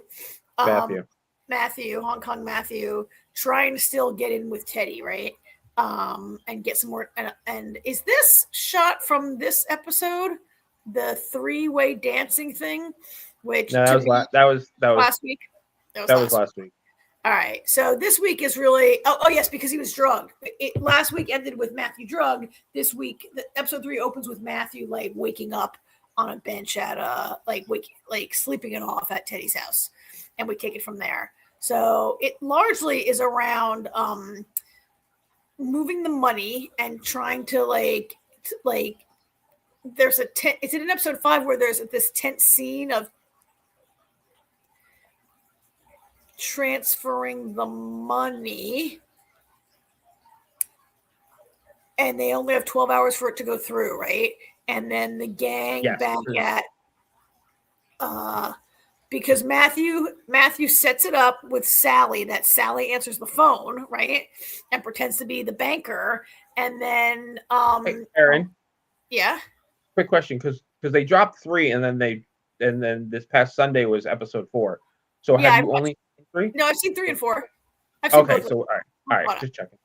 Anyway, there's all this rigmarole that I should not dwell on about faking the money transfer. And they're using Roper's money. That River House has Roper's money in an account, right? Yes, they still have the $300 million. They still have the $300 million that is Dickie Roper's money. And there's a very clever deal with tricking Myra into authorizing a transfer that she thinks is going to be just a test of this money, and really it gets transferred to Teddy, right? Yeah. So because Basil needed to get it back because it was there and then it wasn't.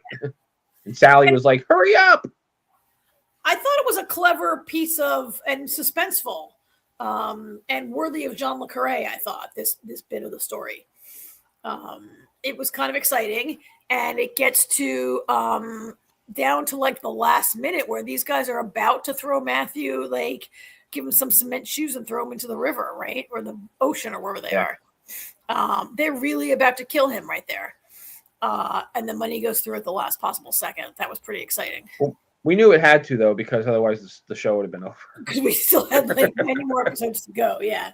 But it was still, I thought it was good. I thought it was a good like piece of the show. Yeah, no, it was, and that's one of the things I love about the show is, even though, like I just said, the show's kind of over if he dies, it's still intense, and there are those moments where you think, could something possibly go wrong? You know?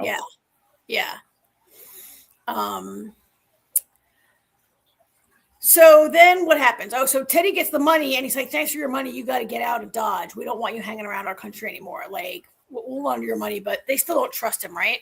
And there's a whole second part of the episode of Matthew sneaking around in the woods, I was so sure he was going to get caught when he was hiding in that bush next to this house where Teddy is like having dinner with some people, right?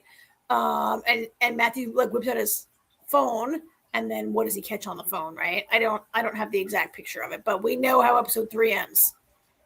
Yeah, so he's Teddy this whole time. He's talking to Gilberto Hanzo. Yeah. Which every time they said that name, all I could think about was Lost.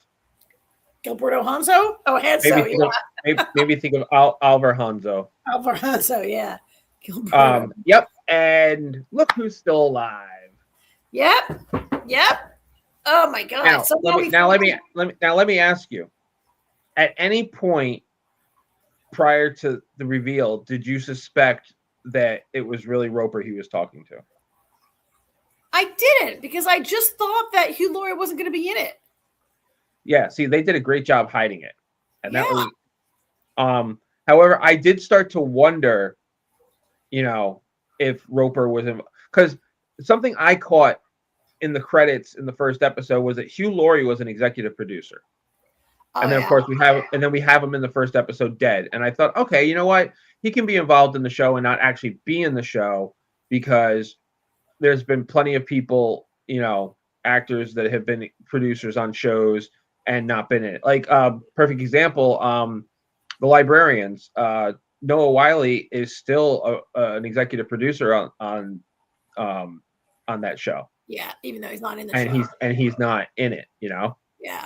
So, yeah. But I didn't figure it out too much sooner, but I started to wonder if maybe he was behind everything until right before the big reveal. Yeah. And then something really clever that they did, actually. So episodes 1, 2, and 3, Tom Hiddleston has the title card by himself. From episode 4 on, Hugh Laurie is on the title card with him. Oh yeah. So that's a giveaway there. So they did. So no, I mean, because the reveal has already been revealed. It's already been revealed, yeah. So now they add Hugh Laurie to the. Now they add him to the title credits. Yeah. Yeah. It was a great reveal, and also it was great, like when they show Hiddleston taking the picture and being like totally shocked because he believes this guy is dead, right? And so now you have to wonder in this episode, you go back to that first episode, and the Syrian jailers had said no, only one person go in, and it was Angela who went inside to identify the body. But we got a shot of the body, and it looked enough like Hugh Laurie. I accepted that was a Hugh, that it was supposed to be Dickie Roper lying there, right? Yep. So, I mean, that was just huge at the end, because now you got to think, is Angela in on it also, right? Like, did she somehow get corrupted with the rest of River House? And that brings us to episode 4, where now Matthew is like really got to try to. I'm going to pull up a recap if I can here to look at while we talk about this. Even though I just watched it today, I don't know why I can't remember this. Oh, I know why, because I had to watch like 6 television shows for this. Episode 4. I'm looking for episode 4.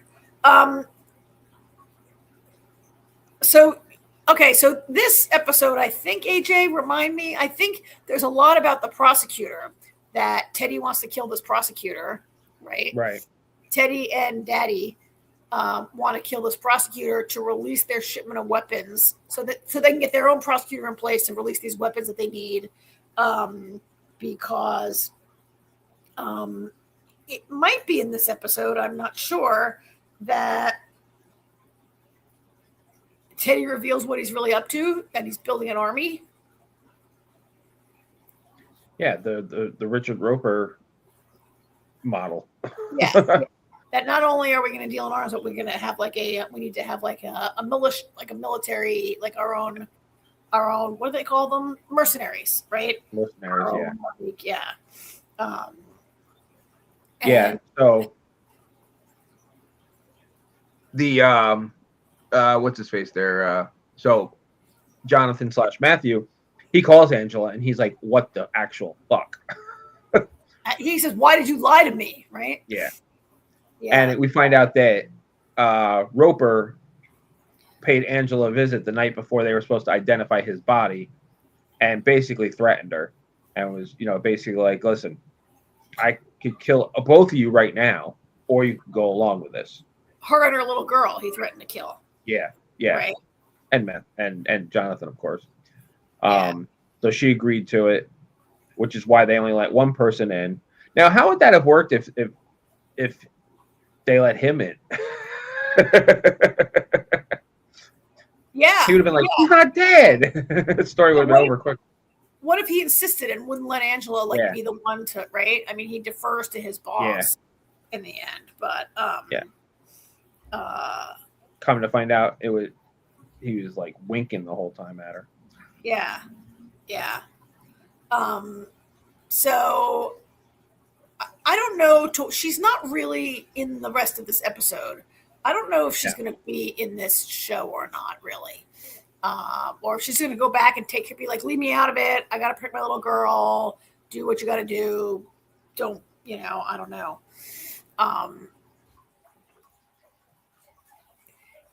So this episode has some more action, right? Because we got Matthew running around trying to hook up this prosecutor, protect him, get him to testify, all this stuff. But I feel like this is really like a Teddy episode. And so Teddy is this terrible person, right? But I start to feel a little bad for him in this episode. Teddy is a very complex character, because he's obviously doing terrible things. But when you see his when you see the flashback and the backstory of him, his mother dying and growing up in the orphanage and everything in the monastery. And Roper going to see him once a year. Yeah, you absolutely do. Yeah. Yeah. And he's doing all this. He just wants his daddy to love him, right? He's doing it for his father's approval. He's doing it, and it turns out that they're trying to stage a coup. They literally are trying to stage a coup in Colombia and get their own people to be in charge of the company and country and own the whole country. And later in this episode, Teddy says to his father, we could run this whole continent. Teddy has a dream that he and his daddy will rule the world. And what Roper's thinking. Well, what Roper, what do they keep, what the hell did Roper say? Well, I think he was telling his henchman, what's the henchman's name? I forgot this guy's name. Crap, I don't remember. That guy went to prison and that's not a henchman. That's not the henchman. That's the lawyer. That's Lord Langborn. Yeah. I thought you were talking about Frisky. Yeah. No, I'm talking about this guy. This guy did some time in prison. He got out. What he says about Teddy, he says he's not fit for polite company, right? Or he's not fit to be in, he says, I have it right here. He's not fit for polite company. Get rid of him. He's gonna get rid of Teddy, right? Teddy is doing this for Roper, and Roper, I don't know. I thought maybe Roper coming to visit once a year meant he liked Teddy a little bit, but he really doesn't at all. He's just using him, right? And he also, I think, in his meeting with Langborn, isn't this AJ when he says where's Danny? Is that the other son's name? Where's Danny? Yeah. He's my boy. I need him. He's God, Roper's the worst, isn't he? Yes. And Hugh Laurie does such a great job delivering it. Yeah. Yeah. He is one cold SOB, this guy, right? I feel sorry for Teddy. And then everything starts to go wrong, right? The guy gets the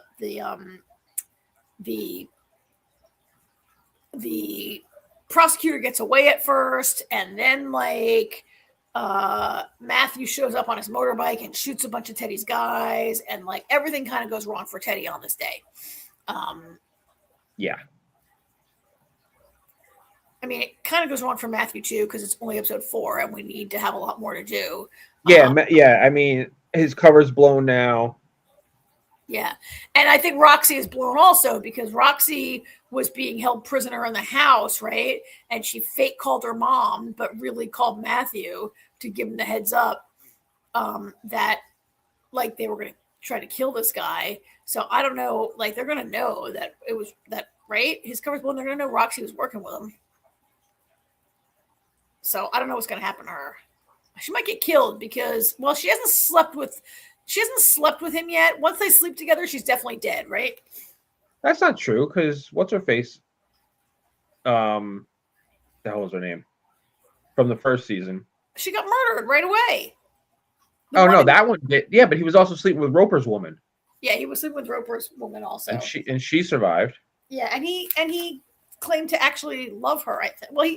I don't know. He loved the one that I forget her name, the Egyptian one. He really loved. He said he made a remark to Angela in this episode about so the ground.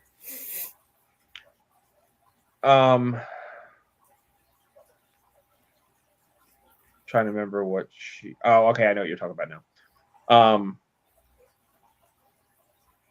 I was trying to remember something about Roxana. So where is she right now? Teddy had her in his house.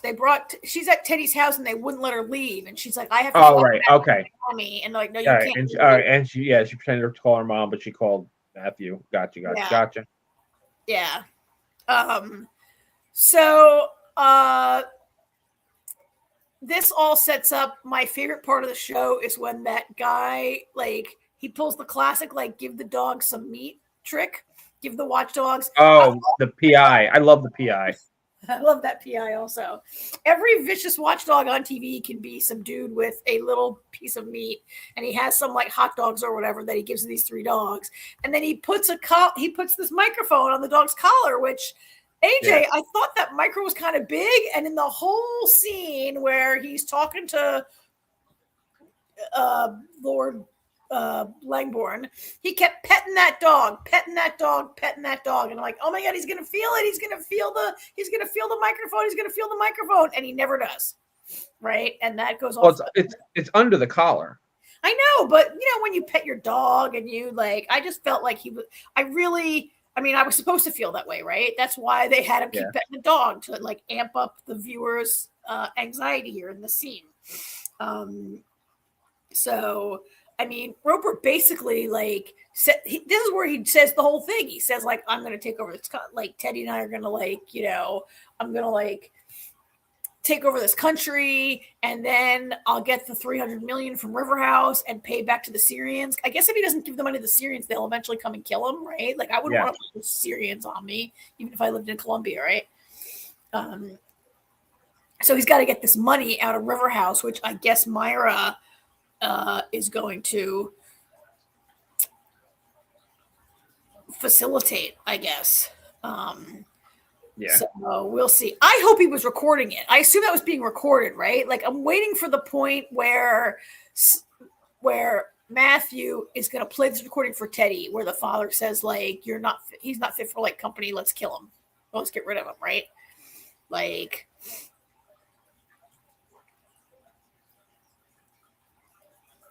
I don't know. I mean, I could see that coming, right? We'll see. So yeah, pretty good. I think the mystery is going pretty well. All the spy stuff is coming together pretty well. You've seen the whole season, right? Yes. You've seen ahead. I love, and still the thing for me is I love the whole Jonathan being all these different people. I love how he just he's so natural at it, He really is. Yeah. He really is an expert at taking on these different personalities and also thinking on the fly, right? Yeah. I read a comment online the other day that said if Hiddleston is not the next James Bond, they're never watching a James Bond movie again. He won't be. He won't be. He's got too much other stuff going on, and you can't be, I don't know, playing a spy. I don't know if that really helps you to become James Bond or not. But I think I'm enjoying this a lot.